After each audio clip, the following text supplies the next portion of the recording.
I really love whales. I love how majestic and big and powerful but also graceful they are. When you see a whale, it's like surreal. It's like this little piece of magic that the universe has gifted you. I've been lucky enough in my life to have mostly seen whales by happy accident.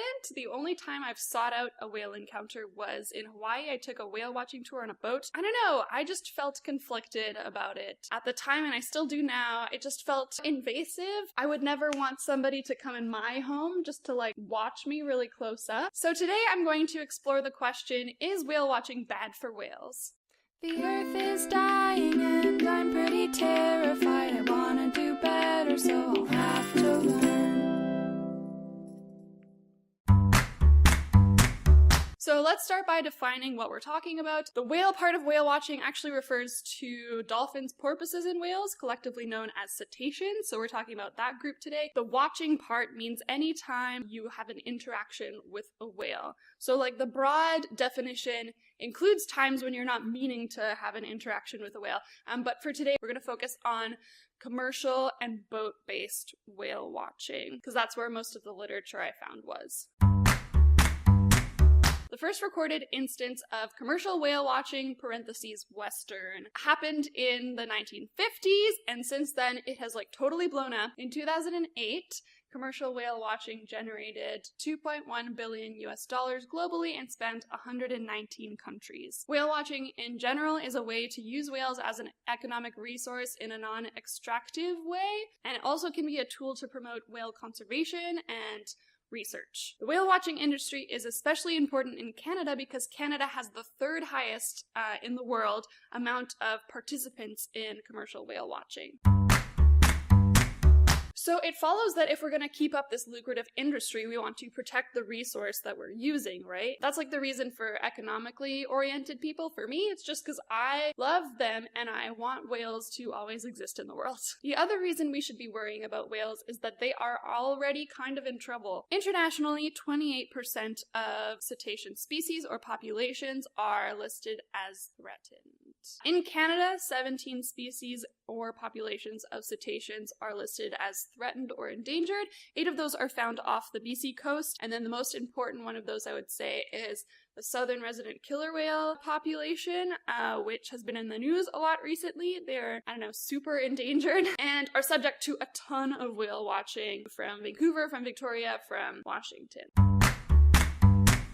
The short answer is it depends on the way you're whale watching. It depends on things like your approaching distance, your general behavior, your boat speed. If left unchecked, whale watching can have a number of deleterious effects on whales. For example, whale watching can elicit behavioral responses. There's also the threat of increased air pollutants caused by engine exhaust, the threat of acoustic disturbance, or what some people call noise pollution, which can be harmful because it can mask calls or echolocation. It can cause a temporary threshold shift. Basically, it means you can hear less stuff. There's also the obvious risk of collision with whale watching vessels. There is a recognized need to look at more long-term responses of whales to whale watching in order to link whale watching with changes in population levels. Thankfully, there is a lot of existing research that specifically dictates how boats should behave when they're watching whales, and this has informed a lot of regulatory codes and guidelines. The International Whaling Commission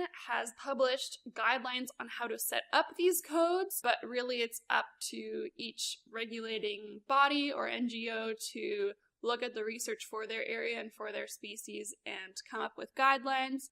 What different areas come up with is highly variable. So I decided to look at what the Vancouver regulations are specifically. Actually, my research naturally led me to Vancouver because there's like a ton of literature out there, mostly I think because of the southern resident killer whales. Interested parties on both sides of the border, kind of in coalition, have published guidelines for whale watching in that area where the southern resident killer whales are. They're called the Be Whale Wise guidelines. And then also there's this thing called the Pacific Whale Watch Association, which has the same guidelines, and everybody who operates in that area commercially is a member and is required to go through training. The drivers have to go through training every year. And so theoretically, they all follow those rules. Both sets of guidelines are in agreement with the science that I read. There is, however, no obligation to follow these guidelines, and many people don't. In 2015, an observed 1,653 incidents occurred in which people were not observing the guidelines. And what's interesting about that data is they found that private whale watchers, so people just like in their boats having fun, were 60% likely to not observe the guidelines. And the second group of whale watchers least likely to observe the guidelines were actually Canadian commercial whale watchers. They were 19% likely to not observe the guidelines, which means that 1 in 5 vessels just did not follow the rules, which is like, that's stupid. It means that the system that we currently have in place, which is non-mandatory, is not working. Still, it seems like if you are gonna go whale watching, you might as well go with a commercial whale watching company just because they're less likely to not observe the guidelines.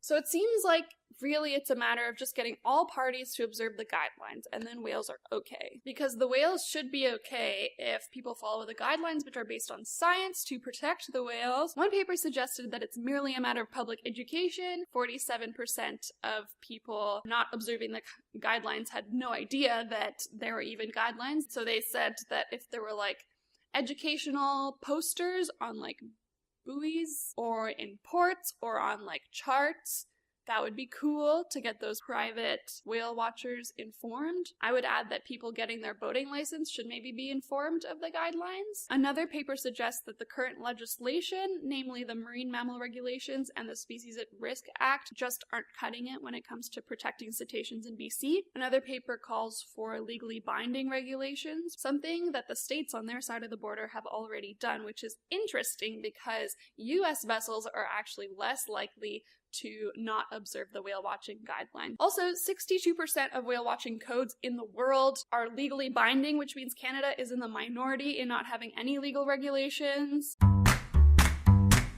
But yeah, that is all I have for today. I would just truly love it if you could like and subscribe. It'll freaking help me out. Okay, goodbye.